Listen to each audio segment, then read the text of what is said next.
I have no parents. I make the heavens and earth my parents. I have no home. I make awareness my home. I have no life or death. I make the tide of breathing my life and death. I have no divine power. I make honesty my divine power. I have no friends. I make my mind my friend. I have no enemy. I make carelessness my enemy. I have no armor. I make benevolence my armor. I have no castle. I make immovable mind my castle. I have no sword. I make absence of self my sword. Anonymous 14th century samurai. Prologue. On the other side. A real man does not think of victory or defeat.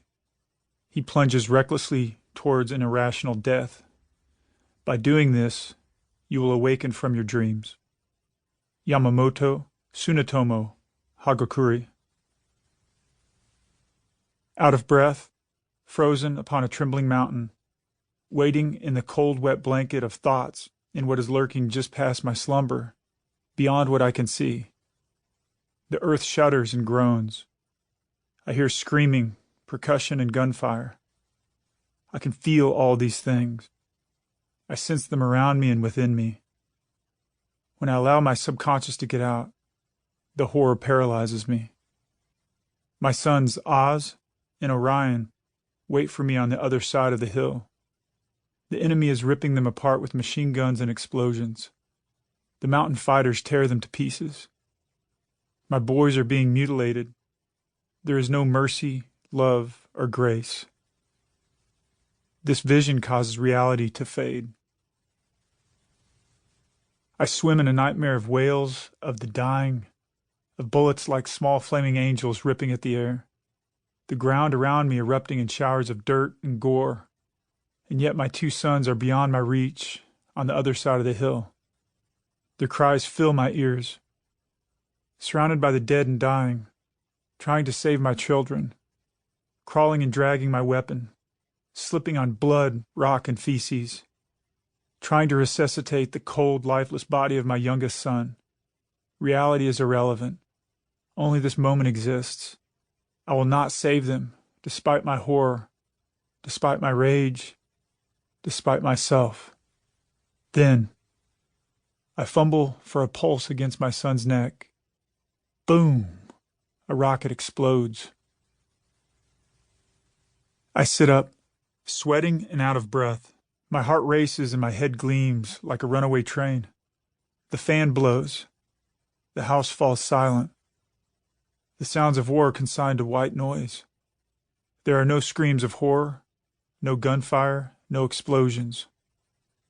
Jennifer lies in bed next to me, asleep. I turn to check my watch. It's 1 a.m. I grab my headlamp from the nightstand and swing my legs out of the bed. Next, I move as quietly as possible, with the green glow of the headlamp illuminating my way through the house. The floor creaks. I work to steady my breathing and ease my way into the room. The green light forces reality to become surreal again. I am drawn into the back of the HH-60, lit starkly with the green, dim crew lights exposing the harvest of fresh violence. Hours of hauling what's left of human beings back to the hot, humid shipping containers. Fuel, feces, acrid sweat, and blood fill my lungs. Even sitting and holding onto the overhead straps, I slip wildly on the gore-covered floor with the G-forces of the helicopter. I'm intoxicated with horror. I sit down on the edge of Oz's bed and pull up his blankets. I lift the sheet over his face to cover his eyes, so only his fingers stick out from beneath the comforter. I take his little finger and poke it, trying to disturb him as little as possible. The green light of the headlamp on the blood glucose monitor screen reveals my next moves. Whether I need to grab a needle and syringe and give him a shot, or reach for a small box of chocolate milk and slip a straw into the side of his mouth and whisper, "Take a drink, little buddy." Without ever opening his eyelids, he downs the milk.